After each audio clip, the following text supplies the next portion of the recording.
Welcome kids.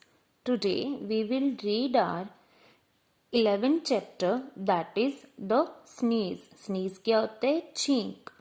So I am going to read the story. Please listen to me very carefully. Once a fox. Fox कौन होता है? लोमड़ी. Who was very hungry. Hungry मतलब भूखा. Went in search of food. Search मतलब खोज और went मतलब जाना. So once a fox, एक बार एक लोमड़ी who was very hungry, जो कि बहुत भूखा था, went in search of food, वो खाने की खोज में निकला. He roamed in the forest. Forest मतलब जंगल और roamed मतलब घूमना. But could not find anything to eat. तो he roamed in the forest, वो जंगल में घूमा. But could not find anything to eat. But खाने को कुछ भी ढूंढ नहीं सका. When evening came, जब शाम हो गई, the fox did not know what to do. तो जब शाम हो गई तो फॉक्स को समझ में नहीं आया, वो नहीं जानता था कि वो क्या करे. So he walked on and on. तो वो चलता ही रहा. till मतलब जब तक. He came to a field. Field मतलब खेत. So he walked on and on till he came to a field. तो वो चलता ही रहा जब तक कि वो एक खेत में नहीं पहुंचा. He saw मतलब देखना. He saw a wooden box kept under a tree in the field. Wood क्या होता है? मतलब लकड़ी. और wooden box मतलब कि लकड़ी से बना हुआ बॉक्स. तो he saw a wooden box kept under a tree in the field. उसने देखा खेत में एक पेड़ के नीचे एक wooden box रखा हुआ है. There were 3 little pigs inside the box. Inside मतलब अंदर. तो उसने वहां पे देखा कि उस बॉक्स में 3 छोटे छोटे पिग्स थे. पिग्स कौन होते हैं? सुअर. The fox came forward. Forward मतलब आगे आना. Towards the box. Towards the box मतलब बॉक्स की तरफ. तो वो जो फॉक्स था, वो जो लोमड़ी था, वो बॉक्स की तरफ आगे आया. He began to sniff at it. Sniff मतलब सूंघना. Begin मतलब शुरू कर देना. तो उसने उस बॉक्स को सूंघना शुरू कर दिया.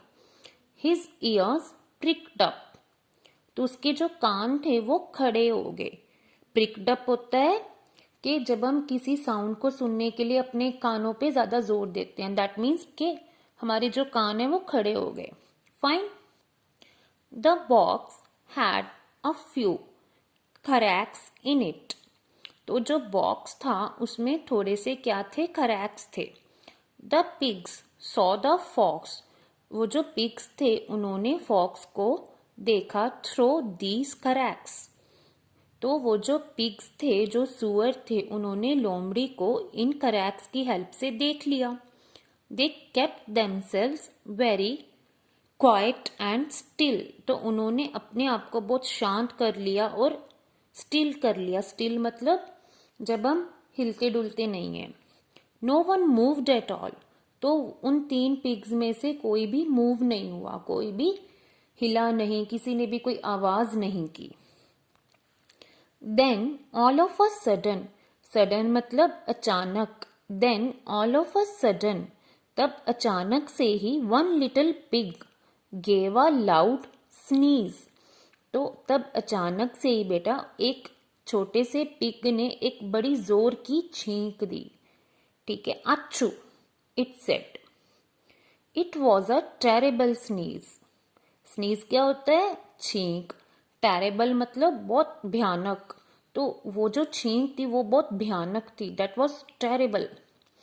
The fox got very scared. Scared मतलब होता है डर जाना. तो वो जो लोमड़ी था वो बहुत डर गया. He jump so high. Jump मतलब जंप करना, कूदना. He jump so high. वो इतनी ऊंची उसने छलांग लगाई. That he fell on to a heap of thorns. Heap मतलब होता है ढेर. थॉर्न्स मतलब कांटे. कि वो कांटों के ढेर पे जाके गिर गया. He ran as fast as he could for his life, तो वो अपनी जान बचाने के लिए बहुत तेजी से भागा। With a big Sai the pig said, तो जो पिग्स थे उन्होंने चैन की सांस ली। ओ गॉड, और कहा, हे भगवान जी, थैंक यू, धन्यवाद, you saved us from that hungry fox, कि आपने हमें उस हंग्री फॉक्स से बचा लिया, उस भूखे लोमड़ी से बचा लिया। The fox with a big sigh of relief, तो अब जो फॉक्स था उसने भी चैन की सांस ली। At a far end said, बहुत दूर जा करके उसने भी चैन की सांस ली और कहा, ओ गॉड, हे भगवान जी, थैंक यू, कि आपका बहुत धन्यवाद, you saved me from that horrible beast, कि आपने मुझे उस हॉरिबल बीस्ट से बचा लिया। बीस्ट क्या होता है? बहुत बड़ा जानवर, ठीक है। और हॉरिबल क्या होता है? भयानक। तो उस फॉक्स ने भी भगवान जी को थैंक यू बोला कि आपने मुझे उस हॉरिबल बीस्ट से बचा लिया। Thank you.